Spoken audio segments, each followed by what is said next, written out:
میخواستم با اجازه دوستان پیش از اینکه چند تا شعر حضورتون بخونم یک گزارش کوچکی از موضوع سفر خودم به آلمان و جریان اینترنت 2 به اطلاعاتون برسونم و به خصوص به عنوان بهترین شهود قضیه من خطابه کوتاهی رو که برای خوندن در اینترنت آماده کرده بودم و به خاطر جریانات سیاسی اقتصادی آلمان و به خاطر یک مشت تعارفات احمقانه دیپلماتیک میخواستن از طریق اینترنت به کشورهای جهان سوم وارد عرض بکنن، به خصوص کشورهایی که الان در وضعیتی هستن که احتیاج به نوسازی دارن. تعارفاتی که میخواستن تقدیم این دولت ها بکنن مانع خوندن این خطابه شد که قبلا به دستشون رسیده بود چون اینجور خواسته بودن و به هر حال آنچنان که از قضیه پیداست به سود این جریان سیاسی اقتصادی نبود. در نهایت امر آقایان یکی از دو دبیر اینترنت یک بیانیه‌ای به عنوان پایانه کار اینترنت آماده کرده بود که حامل یه مشت تعارفات از دیپلماتیک بود. از دولت‌های جهان سوم خواسته شده بود که یه خورده با ادب باشن و حقوق بشر رو رعایت کنن، در حالی که این اصلا مشکل ما نبود. من با اجازهتون این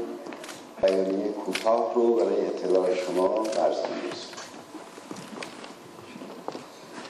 من درد مشترکم، مرا فریاد.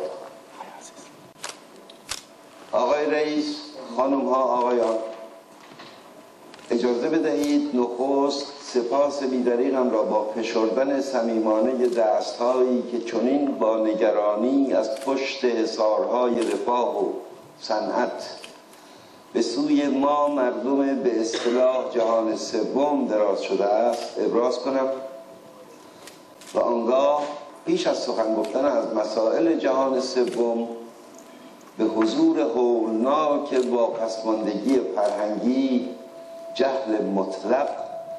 و خرافه پرستی حاضر در قلب و حاشیه شهرهای بزرگ سراسر جهان اشاره کنم که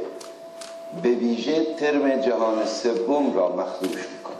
یعنی بر میلیون‌ها نفر انسان تیر روزی انگشت بگذارم که درون لوله های سیمانی زیر پلها در حلبی آبادها یا به سادگی در حاشیه خیابانها میلولند و از آفتاب سوزان و بارانهای بیبرکت پناهی میجویند. انسانهایی که جفتگیری میکنند، میزایند و کودکانشان را در باطلاقی از لجن و مگس رها میکنند تا اگر نمیرند نسل بی سرپناهان را از انقراض رهایی بخشند. به راستی کی میتواند بگوید انسانهایی که فی‌المثل در سانست پارک در قلب نیویورک ثروتمند از گرسنگی مداوم رنج میبرند مردم جهان چندمند؟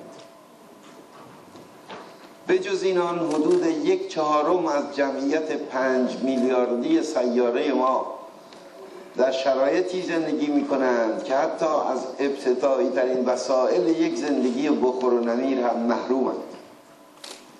از ذکر آمارها چشم می پوشم و به همین قدر اکتفا می کنم که بگویم ما نظام موجود جهان را برای ابداعات هنری و توسعه دانش و بینش آدمی انگیزه‌ای سخت نیرومند می شناسیم، گیرم تنها در جهت امحاء آن، یعنی در جهت تنها هدفی که تلاش ادبی و شعری این عصر وحشت و گرسنگی را توجیه می‌کند. در نظام موجود جهان فرهنگ انسانی اعتلا نمی‌یابد. به عبارت دیگر مجموعه تلقیات، منش‌ها، پیوندهای مرئی و نامرئی میان مردمان و بیان عواطف و احساسات و دردهای فردی و گروهی نمیتواند آنچنان که شایسته دستاوردهای مادی انسان است